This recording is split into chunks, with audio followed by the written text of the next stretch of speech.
नमस्कार दोस्तों, स्वागत है आप सभी का एक बार फिर से। दोस्तों, कहा जाता है शादी के बाद पति की किस्मत पत्नी के ऊपर काफी हद तक निर्भर करती है। शादी के बाद कुछ लोगों की किस्मत पूरी तरह से बदल जाती है और सफलता की राह पर चलने लगती है। वहीं कुछ लोगों की किस्मत शादी के बाद से ही बर्बाद होना शुरू हो जाती है। बर्बादी का कारण पत्नियों की कुछ गलतियां भी हो सकती हैं। भविष्य पुराण में पति पत्नियों के कुछ नियमों का जिक्र किया गया है, जिनमें पत्नी की कुछ गलतियों के बारे में बताया गया है। अगर पत्नी शादी के बाद कुछ गलती करती है तो उसका सीधा असर उसके पति पर और उसकी किस्मत पर पड़ता है। अगर आप पति के साथ भोजन करती हैं तो ये वीडियो जरूर देखिएगा। तो वीडियो में आगे बढ़ने से पहले कमेंट बॉक्स में सच्ची श्रद्धा से हर हर महादेव, राधे राधे जरूर लिखें। दोस्तों, आपने यह कहावत तो सुनी होगी कि हर सफल इंसान के पीछे एक औरत का हाथ होता है। ये कहावत यूं ही नहीं कही गई है। दरअसल हिंदू पुराण में भी पति की सफलता के पीछे पत्नी को ही अहम कारण माना गया है। कई मामलों में तो पति की तरक्की भी रुक जाती है, इसलिए शादी के बाद पत्नी को कुछ कायदों का ध्यान रखना चाहिए।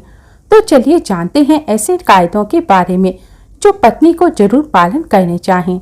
लेकिन दोस्तों, उससे पहले आपसे रिक्वेस्ट करते हैं, अगर आपने हमारे चैनल को अभी तक सब्सक्राइब नहीं किया है तो जल्दी से चैनल को सब्सक्राइब कर लीजिए। दोस्तों, पत्नी की ये 5 गलतियां पति को बर्बाद कर सकती हैं। पहली गलती, सुबह देर से उठना। कोई भी पत्नी अगर सुबह सूर्योदय के बाद भी बिस्तर पर सोती रहती है तो वहां काफी मात्रा में नकारात्मक ऊर्जा पैदा होती है। ऐसा कहा जाता है कि देर से उठने वाली महिलाओं के पति को हमेशा दुर्भाग्य का सामना करना पड़ता है। इस ऊर्जा का सीधा प्रभाव पति के सौभाग्य पर पड़ता है और पूरा दिन बेकार हो जाता है। इसलिए पत्नी को हमेशा सूरज निकलने से पहले उठ जाना चाहिए। दूसरी गलती, साफ सफाई ना रखना। जो महिलाएं अपने घर की साफ सफाई नहीं करती तथा जिनके कमरे से बदबू आती है, वहां दरिद्रता को आने में देर नहीं लगती। यथार्थ पति की कमाई पर भी असर होने लगता है। जो महिला गंदगी रखती है उसके पति का खर्च ज्यादा होता है, इसलिए पत्नी को घर और कमरे की हमेशा साफ सफाई करनी चाहिए। तीसरी गलती, पत्नी का रोज नहीं नहाना। जो पत्नी या महिला रोज नहीं नहाती, यह अपने आप को साफ नहीं रखती, वो महिला नेगेटिव एनर्जी से भरी हुई होती है और उसके इर्द गिर्द नेगेटिव और ऊर्जाओं का भी आभास होता है। दोस्तों, ऐसे में पति आलसी हो जाता है और उसे काम में या किसी भी चीज में मन नहीं लगता। चौथी गलती, पत्नी का लड़ना या कटु वचन बोलना। अगर महिला अपने पति से हर बात पर लड़ती है या झगड़ती है तो पति का माइंड डाइवर्ट हो जाता है, जिसका असर उसके काम और व्यवहार पर देखने को मिलता है। दोस्तों, 5वीं गलती, खाने में भेदभाव करना। जो कोई भी महिला अपने पति को खुश मन से या तहे दिल से खाना नहीं खिलाती, उसके पति की बर्बादी वहीं से शुरू हो जाती है। वहीं दोस्तों, भोजन करने से पहले 5 अंग, 2 हाथ, 2 पैर और मुंह, इनको अच्छी तरह से धोकर ही भोजन करना चाहिए। भोजन से पहले अन्न देवता अन्नपूर्णा माता का ध्यान करके उनका धन्यवाद करके बोलना चाहिए कि सभी भूखे प्राणियों को भोजन प्राप्त हो, और ईश्वर से ऐसी प्रार्थना करने के बाद ही भोजन की शुरुआत करनी चाहिए। भोजन बनाने वाली महिलाओं को स्नान करके ही शुद्ध मन से मंत्र जाप करते हुए रसोई घर में प्रवेश करना चाहिए और भोजन बनाना चाहिए। इसी के चलते दोस्तों, सबसे पहले 2 रोटियां एक गाय के लिए और एक कुत्ते के लिए निकाल कर रखनी चाहिए। पहली रोटी गाय की और सबसे आखिरी रोटी कुत्ते के लिए निकाली जाती है। पहली रोटी जो गाय की हो, उसी रोटी में से गैस पर ही चूल्हे पर अग्निदेव को भोग लगाना चाहिए और बाकी घर वालों को फिर खाना खिलाना चाहिए। दोस्तों, आपको बता दें कि भोजन के नियम में सबसे खास है भोजन करने की दिशा। भोजन पूर्वोत्तर की ओर मुख करके ही करनी चाहिए, यानी कि पूर्व ईस्ट की तरफ मुख करके भोजन करना चाहिए। दक्षिण दिशा की ओर करके किया गया भोजन भूत प्रेत को प्राप्त होता है। ऐसा करने से घर में प्रेत आत्माएं आकर्षित होती हैं, और वहीं पश्चिम दिशा की ओर करके किया गया भोजन रोगों की वृद्धि करता है। दोस्तों, बिस्तर पर बैठकर अपने हाथों पर रखकर या टूटे फूटे बर्तनों में भोजन नहीं करना चाहिए। ऐसा करने वाला व्यक्ति नरक की ओर बढ़ता है।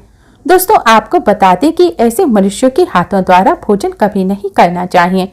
कंजूस के द्वारा, वैश्य के द्वारा, शराब बेचने वाले का दिया हुआ भोजन, वेश्या का धंधा करने वाले व्यक्ति का भोजन कतई नहीं करना चाहिए। इससे व्यक्ति को नरक की यातना भुगतनी पड़ती है। भीष्म पितामह कहते हैं कि भोजन के दौरान थाली में अगर बाल या कंकड़ आ जाए तो उसे वहीं पर छोड़ देना चाहिए।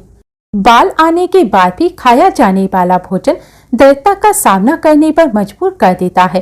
थाली को अगर कोई व्यक्ति लांग जाए या ठोकर लग जाए तो ऐसा भोजन दूषित हो जाता है, इसे ग्रहण नहीं करना चाहिए। दोस्तों, भीष्म पितामह ने अर्जुन को बताया है कि एक थाली में जब भाई भाई भोजन करें तो वो अमृत के समान हो जाता है। ऐसे भोजन में धन, धान्य, स्वास्थ्य और लक्ष्मी की नदी होती है।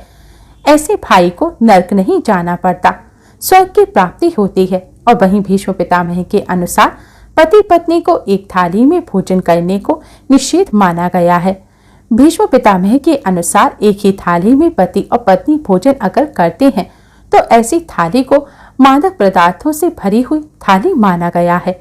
पत्नी को पति के भोजन करने के उपरांत ही भोजन करना चाहिए, जिससे घर में सुख समृद्धि बढ़ती है और 7 जन्मों तक का साथ मिल जाता है। वहीं पतियों के लिए भी जरूरी है कि वे घर की लक्ष्मी यानी अपने घर की औरतों का सम्मान करें, उन्हें हमेशा खुश रखें। जो व्यक्ति घर की औरतों का सम्मान नहीं करते, उनके साथ मारपीट करता है, तो ऐसी गलतियों के कारण दुर्भाग्य हमेशा आपकी पत्नी या फिर पति के पीछे ही रहेगा, जिसके कारण दोस्तों भाग्य कभी भी आपके हित में नहीं रहेगा। दोस्तों, दुर्भाग्य से बचने का उपाय भी है, लेकिन इसका मतलब यह नहीं कि कर्म ना करें और उपाय के सहारे ही अपने आप को तरक्की के राह पर ले जाते रहें। दोस्तों, आपको यह बता दूं कि अच्छे कर्म का फल हमेशा अच्छा ही होता है, इसलिए कोई भी अच्छा कर्म करने से आप चूके नहीं।